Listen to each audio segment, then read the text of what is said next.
love us. Let me just try to paint a picture of what it will feel like if America, the wealthiest nation on earth, keeps revoking basic care from its women, and how it will affect every single woman in your life. Your girlfriend could be the one in legal jeopardy if she needs a pill from out of state or overseas, or if she has to travel across state lines because the local clinic closed up. Your wife or mother could be the ones at higher risk of dying from undiagnosed cervical cancer because they have no access to regular gynecological care. Your daughter could be the one too terrified to call the doctor if she's bleeding during an unexpected pregnancy. Your niece could be the one miscarrying in her bathtub after the hospital turned her away. And this will not just affect women, it will affect you and your sons. The devastating consequences of teen pregnancy won't just be borne by young girls, but also by the young men who are the fathers. They too will have their dreams of going to college, their entire futures totally upended by an unwanted pregnancy. If you and your partner are expecting a child, you will be right by her side at the checkups, terrified if her blood pressure is too high, or if there's an issue with the placenta, or if the ultrasound shows that the embryo was implanted in the wrong place, and the doctors aren't sure that they can intervene to keep the woman you love safe.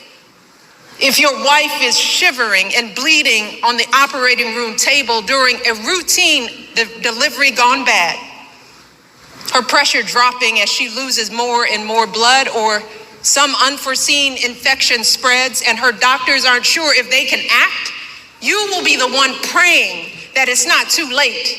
You will be the one pleading for somebody, anybody, to do something. And then there is the tragic but very real possibility that in the worst case scenario, you just might be the one holding flowers at the funeral. You might be the one left to raise your children alone. See, these are just some of the ways women die during childbirth. And I don't want to be a downer, y'all. But in many cases, there is no warning and things go bad very quickly. And when it happens, every second of hesitation or delay can lead to devastating outcomes. So I am asking y'all from the core of my being to take our lives seriously. Please, do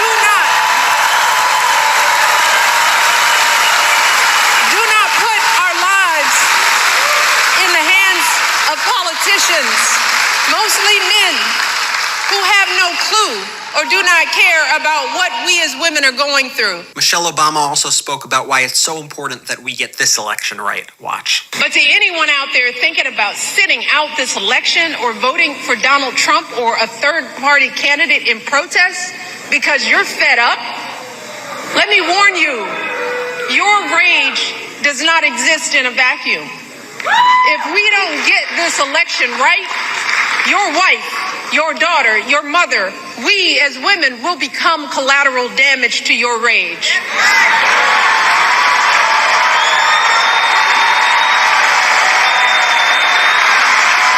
So, are you as men prepared to look into the eyes of the women and children you love and tell them that you supported this assault on our safety? And one of the other stories we see